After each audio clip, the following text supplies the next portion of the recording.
Buenas noches a todos, bienvenidos a su clase del día de hoy. Vamos a tocar hoy el tema de lo que es el enrutamiento de mensajes en una red de computadoras. Internet es una gran cantidad de redes conectadas. Cada empresa tiene su propia y conecta a través de los proveedores de servicios de Internet equipos y redes de una gran cantidad de lugares, todos con todos. Ahora, para que esto se pueda dar, para que mi computadora en la empresa, en la americana, en mi casa, donde sea que yo esté con mi computadora, se conecte a Internet, pueda llegar hasta Estados Unidos, hasta China, hasta Taiwán, a donde sea que tenga que llegar. Entonces, para que esto se dé, tenemos que tener los enlaces conectados a través de equipos que sean capaces de hacer unas tareas conocidas como enrutamiento. Que si analizan la palabra ruta, habla de enrutar, de buscar una ruta para llegar a un destino, a un camino específico, una forma de llegar de un punto A un punto B. Eso es enrutar. Entonces, hay muchos caminos. Ustedes pueden coger, en algunos casos, varias rutas de buses que lo lleven hasta la americana, por ejemplo. O pueden coger un taxi, ¿sí? O un Uber, ¿sí? El bus X, el bus Y. Y el bus X coge esta ruta, el bus Y coge esta otra ruta. El bus X se demora 20 minutos, el bus Y se demora media hora, porque la ruta del bus X es mejor. Ah, bueno, listo. Eso, todo eso es enrutamiento. Y así como eso, todo eso toca hacerlo allá ¿cómo es que se llama? En la vida real, pues así es lo mismo acá. Así es lo mismo. Puede haber múltiples rutas para llegar a un destino. Ahora, ¿cuál es la mejor? Bueno, hay que buscar cuál es la forma de medir cuál es esa mejor ruta. Entonces, ese enrutamiento es esa actividad que consiste en poder encontrar la forma de llegar al destino. Entonces, ¿qué sucede aquí? Hay muchas formas de definir este enrutamiento. Puede hacerse a través de lo que se conoce como enrutamiento estático, que básicamente es un ser humano le indica al computador cómo llegar al destino. ¿Qué ruta tiene que coger? La otra forma es unos protocolos. Imagínense, Internet, ¿saben cuántas rutas tendrá? Miles, millones de rutas para llegar hasta de un punto A un punto B. Entonces, imagínense lo que sería hacer todo eso a mano. Definir todo ese montón de rutas a mano. Pues se vuelve un arroz con mango. Entonces, por eso surgieron lo que se conoce como los protocolos de enrutamiento. Programas que ya se encargan de ellos mismos se encargan de buscar la mejor ruta. Aplicando algoritmos de unas estructuras de datos conocidas como grafos, que van a ver más adelante. Son unas estructuras de datos que permiten conectar múltiples nodos, se les llama, o múltiples elementos a través de aristas o conectores, digámoslo así, de tal forma que existen varias maneras de llegar de un nodo A un nodo B. ¿Dónde se aplican esos grafos? En las redes de computadoras, en esto de enrutamiento, en los juegos de video, en el recorrido de los mapas, por ejemplo, ¿sí? Como muchas entre algunas de estas actividades, para manejar los mapas de Google, por ejemplo. Todo eso es puro trabajo con grafos, señores. Entonces, ustedes todavía no han visto ese tema, lo van a ver más adelante, pero digamos que las actividades de enrutamiento van de la mano de todo ese montón de elementos conectados todos con todos. A la www se le llamó la World Wide Web, que traduce la gran telaraña mundial. Y hay gente que dice que ese es Internet. No, eso no es Internet, eso estamos hablando de la web solamente. O sea, el servicio web, el servicio de página web. Pero Internet es más que la página web. Pero digamos que es una muy buena analogía. Una telaraña que cubre todo el mundo. ¿Ya ven? Entonces hay múltiples formas de llegar y entonces el enrutamiento es la forma de poder llegar a esos destinos. Para poder realizar este enrutamiento, tú tienes que tener un equipo conocido como un router o un equipo que haga tareas de enrutamiento, ya sea por estático o por un protocolo, un programa que se encargue de armar las rutas para que se puedan comunicar todos con todos acá. Entonces vamos a hablar un poco de estas actividades de enrutamiento y de estos protocolos y luego vamos a ejecutar unos ejercicios de configuración para que veamos cómo se configura una red con enrutamiento estático y después cómo se configura la misma red con enrutamiento dinámico, para que veamos esa parte. Bueno, como ya hemos dicho, ¿qué es el enrutamiento o el encaminamiento? También se le llama ruteo o routing, en inglés, routing, de enrutamiento. Dice, es la función de buscar un camino entre todos los posibles a una red de paquetes cuya topología posee una gran conectividad. O sea que tenemos muchas formas de llegar de un punto A un punto B. Ahora, así haya una sola, no importa, tú tienes que definir un enrutamiento. ¿Ya? La idea del enrutamiento en Internet o en las redes grandes, donde hay múltiples rutas para llegar de un punto A a un punto B, es buscar cuál es la mejor ruta para llegar hasta ese destino. ¿Saben? Entonces, hay que tratar de buscar la manera de poder definir cómo vamos a determinar cuál es la mejor ruta. La que esté más cerca por distancia, la que esté más, la que tenga la conexión más rápida, la que tenga el menor retardo. No, que si es por fibra, entonces le gana el cobre. Ya eso depende de cada sistema. ¿Saben? Hay diferentes algoritmos que se pueden utilizar y cada uno de estos algoritmos utiliza un enfoque diferente. Entonces, tenemos que determinar cuál va a ser nuestra métrica para medir esa mejor ruta. ¿Oyeron? Ahora, ¿y qué pasa si un enlace se cae? Bueno, entonces tenemos que usar un enlace alterno. ¿Ya? Si tú tienes un solo proveedor de servicios de Internet y ese proveedor se cae, pues se te cayó todo tu Internet. Pero si tienes dos proveedores distintos y uno se cae, pues tienes el otro ahí para que te respalde y las cosas sigan funcionando en la empresa. ¿Ya ven? Pero si tienes uno solo, tienes ese inconveniente. Ahora, tienes uno solo, pero lo tienes en doble enlace. ¿Cómo así? O sea, tienes un canal de respaldo, un backup de ese enlace. Ah, listo. Entonces, si se cae un enlace, voy por el otro. ¿Ya ven? Eso es enrutamiento, eso es buscar la forma de salir y de que la red no se caiga. Entonces, hay muchas rutas en Internet para llegar de un punto A a un punto B. Parámetros que se tienen que tener en cuenta en esto del enrutamiento. La métrica, por ejemplo. La métrica es la medida de qué tan bueno es el enlace, qué tan bueno es ese canal de comunicaciones, qué tan buena es esa ruta para llegar a ese destino, más bien. ¿Qué podemos tener en cuenta aquí? La longitud de la trayectoria, por ejemplo, el número de saltos.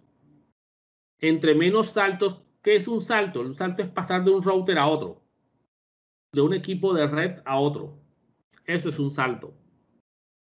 Entonces, entre menos saltos es mejor. Bueno, esa es una forma. No, los retardos, o sea, el tiempo que le toma una señal ir y volver. Esa es la que yo voy a usar. Tú usas número de saltos si quieres, yo voy a usar retardo. Y otro dice, no, yo voy a usar ancho de banda. Entre mejor sea el ancho de banda, mejor es el canal para mí.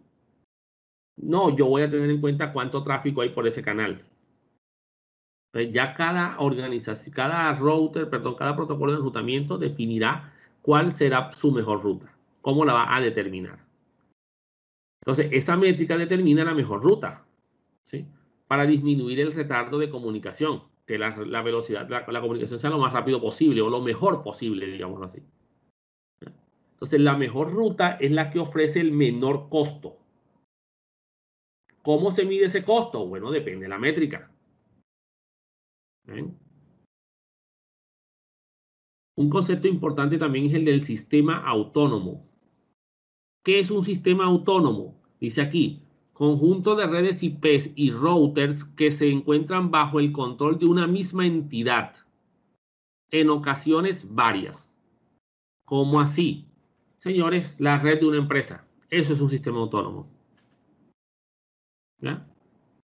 Toda la red de la americana es un sistema autónomo, es el sistema autónomo de la americana. ¿Ya? La red de la empresa X, ese es el sistema autónomo de la empresa X. Ahora, esos sistemas autónomos se pueden identificar por un número, pero te toca comprarlo. Ese número cuesta $1000. ¿Ya? Es el número de sistema autónomo. Si no compras un número de sistema autónomo, usas el de tu proveedor de Internet. Entonces, todas las comunicaciones que se establezcan desde tu empresa hacia Internet se registran como conexiones del proveedor de servicios de Internet X, que es el que tú contrataste. ¿Okay? Si tú compras tu propio sistema autónomo, compras tus propias direcciones IP, pues se registra a nombre tuyo como empresa. ¿Okay? Pero un sistema autónomo o un SA es eso. O un AS, perdón, Autonomous System. ¿Qué es? Es una red que le pertenece a una sola organización. Como dice ahí, o pueden ser varias, pero toda la red, digamos que pertenece a una sola administración. Y existe el número de sistema autónomo, que es el que identifica a cada sistema autónomo. Pero como les digo, si lo compras, si no, pues tu sistema autónomo o tu identificación de sistema autónomo es la del proveedor.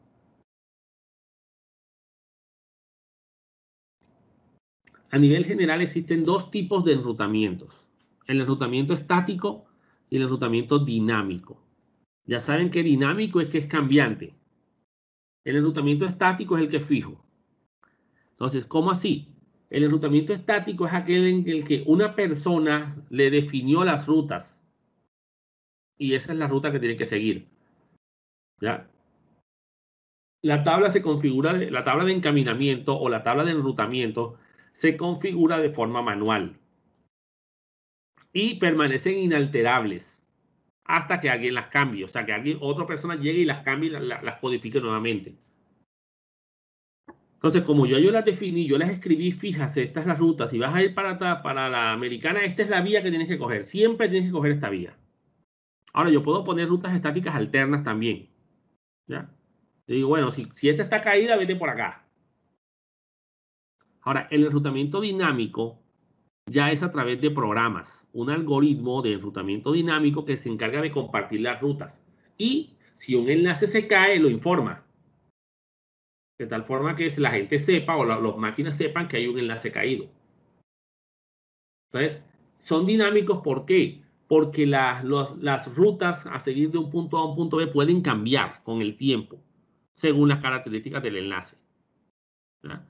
Son más tolerantes a cambios en la subred, tales como variaciones en el tráfico, incremento del retardo o fallas en la topología cuando un enlace se cae, por ejemplo.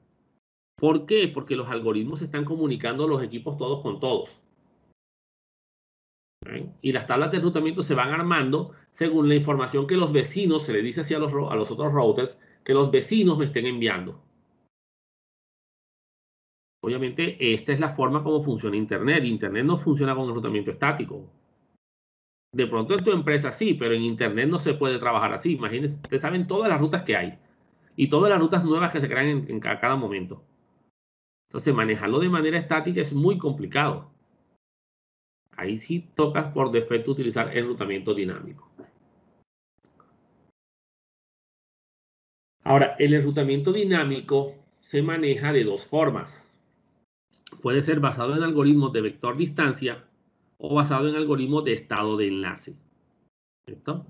El algoritmo de vector distancia, siendo el vector una forma de, digamos que un elemento que tiene una dirección, que tiene un sentido y que tiene un valor o un valor específico de medida. Matemáticamente una flechita, una flecha que indica hacia dónde tiene que seguir el camino.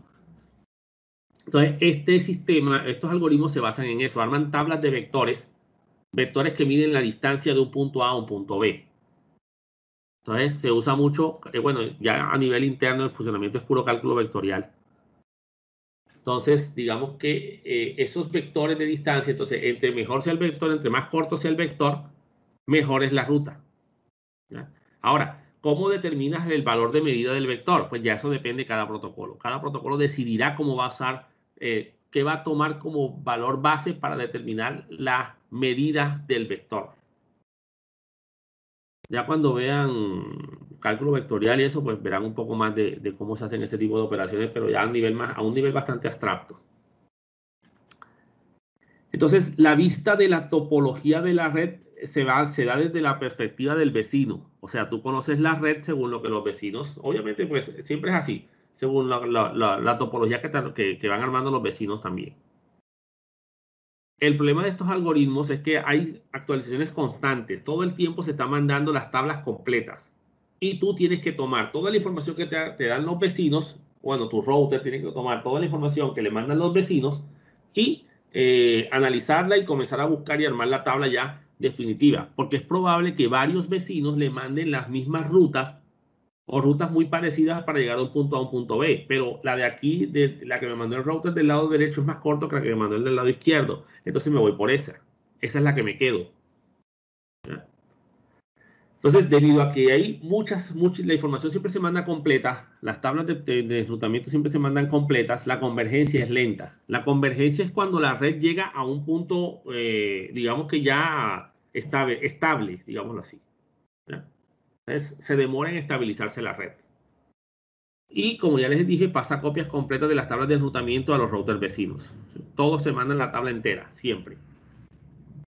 Cada cierto tiempo. O sea, por lo menos RIP, que es un protocolo de enrutamiento, manda las tablas cada 30 segundos. O sea, que cada 30 segundos te manda las tablas completas. ¿Y eso qué es? Eso es tráfico en la red. Ahora, los de estado de enlace, ya ellos arman una topología común de la red. Obtienen información de sus vecinos, pero ellos van armando toda la topología entera y la tienen ya registrada en su sistema. Eso hace que la convergencia sea más rápida. Entonces, las rutas se calculan, digamos que basado en el estado en el que se encuentra el enlace, en el que se encuentra la comunicación, para determinar la ruta más corta. El que tenga el mejor enlace y ya determinar cómo se mide el mejor, pues ya depende del algoritmo. Como ya les dije, depende qué vas a usar como métrica. Y aquí las actualizaciones se mandan por eventos. ¿Cómo así? Si ya yo te mandé una tabla de enrutamiento a ti, no te voy a estar mandando otra nuevamente. ¿Sí? Yo te mando los cambios que sucedieron, o sea, las actualizaciones que se dieron. Resulta que una ruta se cayó, bueno, te mando el mensaje de que esa ruta se cayó. Y la demás ya no te lo mando porque ya te lo envié. Por eso es que la convergencia también es más rápida aquí. Entonces, en vez de mandar todas las tablas completas como se hace el de vector distancia, se manda solamente las actualizaciones. Entonces, esos son los protocolos de estado de enlace. Ahora, ¿cuáles son los protocolos de enrutamiento a nivel general? Pues aquí tenemos los más conocidos. No son los únicos, pero sí son, digamos que, los que más se usan en las redes de computadoras. Tenemos protocolos que son con clase. Estos que están aquí. Esto quiere decir que están amarrados a la tabla de clases que hablamos hace un rato cuando hablamos de direcciones IP y las personas clase A, clase B y clase C. O sea, esos protocolos surgieron cuando las clases eran obligatorias. Así que manejan las clases completas. Se les llama de tipo classful, ¿sí? O clases completas. Los otros son sin clase. O sea que ya no están obligados a decir que si la dirección IP es 10 punto algo, la máscara tiene que ser de 8 bits. No, puedes poner la máscara que quieras con la red que quieras. Y entonces son protocolos tipo classless, ¿sí? O sea, sin clases. Así como wireless, sin cable, este es classless. ¿Sí? ¿Listo? Y tenemos unos que funcionan con IP versión 6. Entonces tenemos, por ejemplo, RIP, que en la versión original, la versión 1, es un algoritmo de enrutamiento con clase. O sea, se amarra a la clase. Si tu red es tipo A, pues le pones la máscara tipo A específicamente. Lo mismo IGRP, que es un protocolo también de enrutamiento que era ya con clase. Ya esos protocolos no se utilizan tanto. RIP se sigue utilizando, pero la versión 2, por lo menos. Y la versión NG para lo que es IP versión 6. Entonces, cuando estén definiendo el algoritmo de enrutamiento RIP, tienen que decirle específicamente que van a trabajar por la versión 2. Si no lo hacen, él trabajará con la versión 1.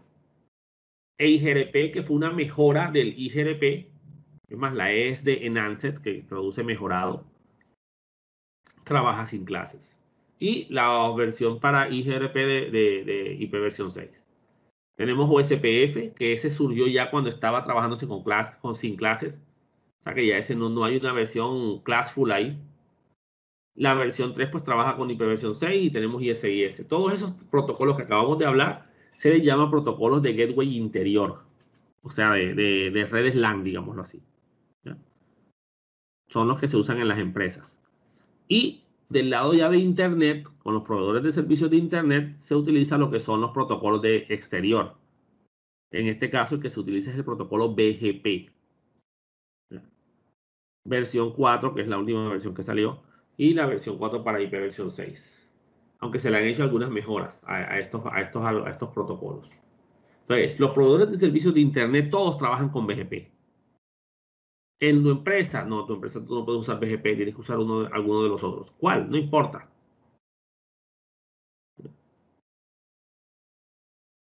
Entonces, hay protocolos de enrutamiento externo que son los que se usan en Internet. Son los que se usan para intercambiar información entre diferentes sistemas autónomos. O sea, diferentes proveedores de Internet, por ejemplo.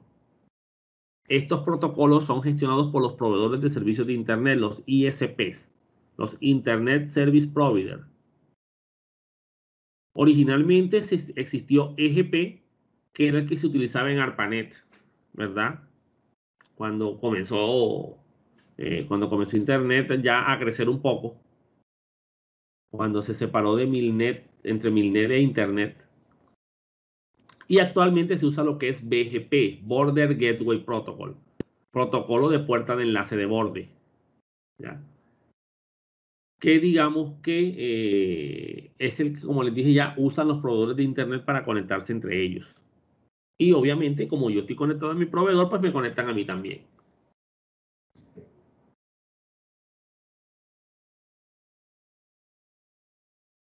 Los IGP o Interior Gateway Protocol ya son los que se usan dentro de las empresas, en las redes LAN.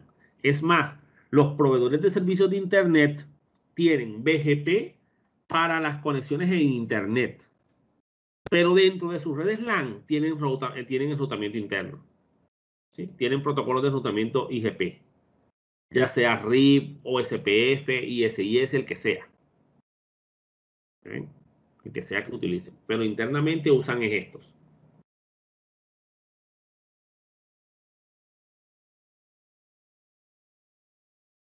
Bueno, RIP. RIP es Routing Information Protocol, protocolo de información de enrutamiento. Es uno de los primeros protocolos de enrutamiento que se desarrolló y todavía se sigue utilizando. Es un protocolo de tipo vector distancia, ¿sí? De vector de distancia en este caso para determinar la ruta más corta. ¿Cómo arma los vectores? Por número de saltos. ¿Qué es un salto? Un salto es pasar por un router. ¿Ya? Entonces, él no mide la magnitud del vector, no la mide por la distancia a la que se encuentre o por el ancho de banda, sino por si pasas, a él le da lo mismo que pases por un router de aquí, digamos que de tu casa hasta, póngate, por ejemplo, vamos a exagerar, de tu casa hasta China, le da lo mismo si es un solo salto, un solo router por el que pasa, le da lo mismo si es de aquí a China que de aquí a Brasil. A la larga es un solo salto. ¿Oyeron? Esa es su medida. Número de saltos, la cantidad de routers por donde tienes que pasar. Tiene un límite máximo de 15 saltos. Quiere decir que no puedes pasar más allá de 15 routers. Pero en una red LAN, tener más de 15 saltos pues es demasiado exagerado. RIP versión 1 es classful, como les había dicho antes, o sea, de clases completas. Y RIP versión 2 es classless, o sea, sin clases. RIP NG es el que se usa para IP versión 6.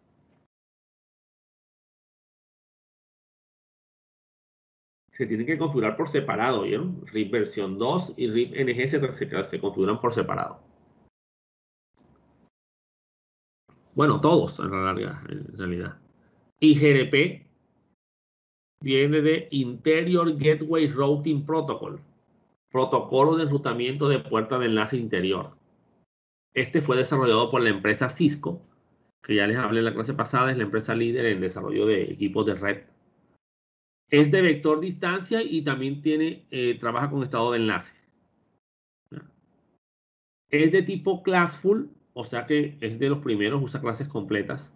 Y en este caso, la métrica es un valor calculado por una fórmula. El valor es de 24 bits, o sea, está formado por un valor de 24 unos y ceros.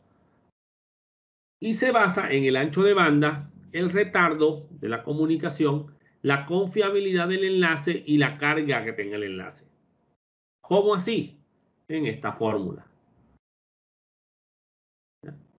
K1 por el ancho de banda más K2 por el ancho de banda entre 256 menos la carga, más K3 por el retraso, más K5 entre la fiabilidad más K4. Siendo esos valores K unos valores constantes que tú puedes modificar cuando estés haciendo el proceso de configuración. El ancho de banda es el valor de ancho de banda mínimo que se detecta en la conexión. ¿Cómo así? Digamos que para llegar de un punto A a un punto B, tú tienes que pasar por 3 routers. Y en esos routers tienes un enlace de 1 gigabit por segundo, otro enlace de 500 megabits por segundo y un enlace de 2 gigabits por segundo. Pues el valor de ancho de banda será el de 500 megabits por segundo, el mínimo. Retraso de envío, que es cuánto le toma al sistema mandar una señal y que vuelva al equipo de origen. Y se mide en milisegundos. La fiabilidad es un valor de confianza que se le da a la comunicación, al enlace, que va de 0 a 255. El sistema lo calcula según los valores que él maneja internamente. La carga del enlace también se mide de 0 a 255 y depende de qué tan saturado esté el canal. Y los valores por defecto de K1, K2, K3 y K4 y K5 son los que aparecen ahí. Si nos ponemos a analizar esos valores, porque no trago entero, yo voy a mirar a ver qué pasa con esta fórmula, porque veo unos valores en cero y veo unas multiplicaciones. Entonces yo digo, bueno, K1 es 1. 1 por el ancho de banda, eso me da el ancho de banda. Más K2, que es 0. Ah, entonces esto da 0. 0. Esto da 0. Al dividir aquí, esto no va a importar cuánto es porque esto va a dar 0. Esta división. Más K3, que es 1. Ah, vamos bien, por el retraso. O sea que vamos ancho de banda más retraso. Por K5, pero K5 es 0. O sea que ya esta multiplicación da 0. Y esta división de aquí también va a dar 0. O sea que por defecto, si dejo esos valores de K así como están, la métrica de IGRP por defecto es el ancho de banda. ¿Eh? Por defecto.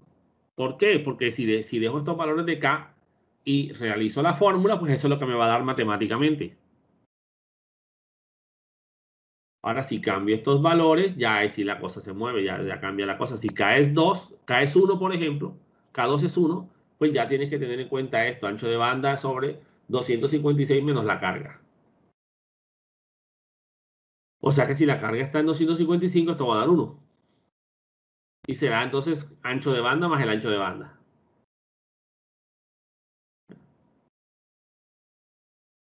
Muy bien. EIGRP es una mejora de IGRP. Enhanced Interior, ahí faltó la palabra routing aquí en la mitad. Es un protocolo de vector distancia y estado de enlace. Obviamente, si el predecesor era así, él también lo va a hacer. Tiene una mejora de convergencia mucho más eficiente, mucho más rápida, ¿verdad? O sea que es más eficiente que IGRP. Y adicional a eso, la métrica es más grande.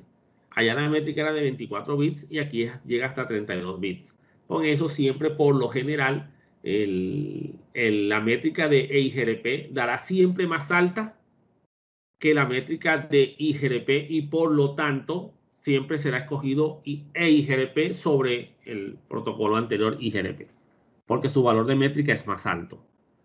Pero ojo, eso es porque acá lo importante es entre más alto el valor, mejor la métrica. Pero en RIP, por ejemplo, entre menos saltos, mejor la métrica. ¿Ya?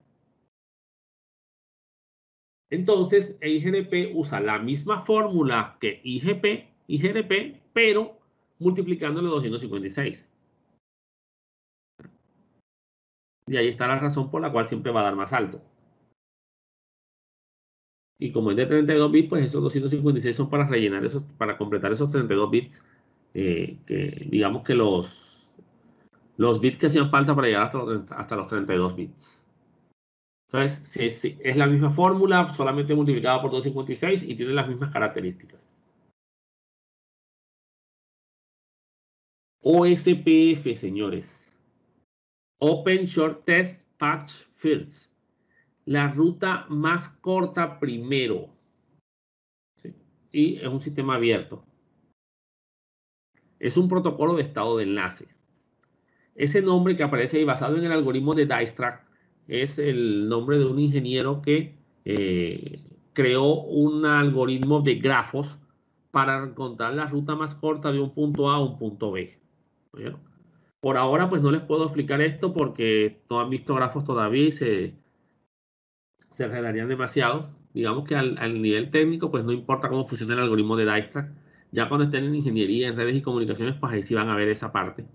Cómo funciona ese algoritmo y cómo se arman las matrices de adyacencia y todo esto. Que es unas tablas que se usan para armar las rutas. Es el más usado para redes grandes, o sea, OSPF. OSPF es muy utilizado. Es muy bueno porque divide la red en áreas, en bloques, de tal forma que los mensajes de una área no pasen completos a la otra área, lo que le da una mayor eficiencia a la red. Es de tipo classless, o sea, no soporta clases, no los necesita. Es más, aquí en este algoritmo se usa un concepto que se desarrolló hace algunos años también ya, que es el concepto de wildcard, ¿sí? Que es un concepto, es un concepto parecido al de máscara de subred, pero es mucho más complejo. Entonces, cuando lleguemos a esa parte, les explico un poco más cómo funciona eso de las wildcards. Entonces, OSPF versión 3 soporta IP versión 6. Quiere decir que podemos enrutar con direcciones IP versión 6. Permite, como ya les había dicho, dividir el sistema autónomo en áreas independientes. Eso sí, deberá haber algunos que estén en diferentes áreas para que pueda pasar un mensaje de un área a la otra. Y SIS, la verdad, les soy sincero, este sí nunca lo he utilizado. Es sistema intermedio a sistema intermedio. Es de estado de enlace y fue desarrollado en los años 80 por Digital Equipment Corporation, lo que era DEC, los que desarrollaron la red DECnet. ¿Ya? Permite trabajar con tipos de servicio, o sea que puede identificar el tipo de tráfico y con base en eso, pues buscar o definir rutas según el tipo de tráfico. Lo que quiere decir que incluso que puede manejar técnicas para administrar ancho de banda. Y también utiliza el algoritmo de Dijkstra para determinar la ruta más corta. Bueno, ¿qué pasa, señores, cuando en una red tengo enrutamiento estático, tengo enrutamiento dinámico con RIP, tengo enrutamiento estático con OSPF, por ejemplo? Tengo varios protocolos de enrutamiento en la red. Y cada uno tiene una forma de medir la métrica distinta. Entonces, ¿cómo hago ahí? RIP es número de saltos. OSPF mira el ancho de banda. Pero entonces él dice, bueno, vamos a hacer algo. Ancho de banda de aquí, 1000. Número de saltos por acá, 2. ¿Y cómo hago para saber cuál es la ruta más corta? Entonces resulta que tú no puedes validar la métrica de RIP contra la métrica de OSPF. Son peras con manzanas. Entonces, ¿qué sucede aquí? Bueno, aquí se inventaron otro concepto también basado en la confiabilidad del protocolo. O sea, qué tan eficiente es. Obviamente se han medido y hay algunos protocolos que son más eficientes que otros. Entonces, ese concepto de distancia administrativa es el que se utiliza para comparar un protocolo de enrutamiento con otro protocolo de enrutamiento. Por ejemplo, si tienes un enlace para salir, tienes dos enlaces para salir a Internet. Uno usa RIP y el otro usa OSPF. ¿Qué va a pasar? Que por defecto casi siempre se va a escoger OSPF. A menos que el OSPF esté caído, se coge RIP. ¿Por qué? Porque OSPF es más confiable que RIP y por lo tanto tiene un valor de distancia administrativa más pequeño. Entre menor sea el número de distancia administrativa, mejor, más confiable es el protocolo.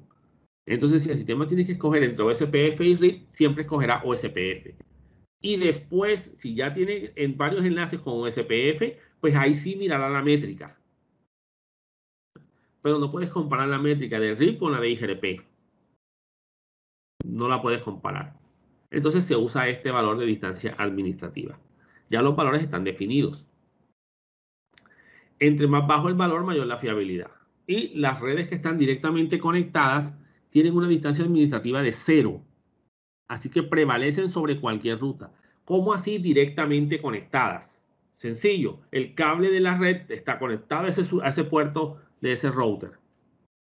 ¿Ya? O sea, la dirección está en ese router. Está directamente conectada a él. Y en ese caso la distancia administrativa será 0. ¿Para qué? Para que siempre escoja esa. Porque es probable que cuando tú estás usando protocolos de enrutamiento, tú compartas las redes que tú tienes y le llegue a todos los demás routers. Y los otros routers compartan sus rutas contigo. Y es probable que te manden tus mismas rutas. Entonces tú cuando comparas y dices, bueno, mira, ve, aquí me mandaron una ruta hacia esta red, pero esta red la tengo yo aquí conectada a mí aquí directamente conmigo. Y tengo una distancia administrativa de 0. Y él me la mandó por RIP, así que tiene una distancia de 120, 110. Ah, no, yo me quedo con la que está directamente conectada, porque la distancia administrativa es la menor, es 0.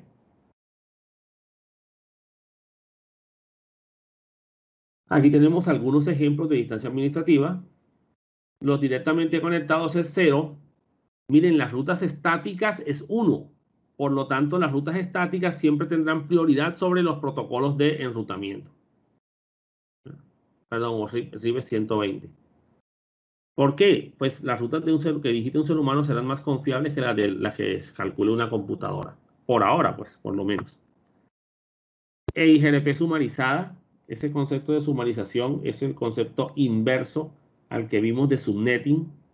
Recuerden que subnetting es tomar una red grande con una máscara global y armar máscaras más pequeñas para que se divida la red en bloques pequeños.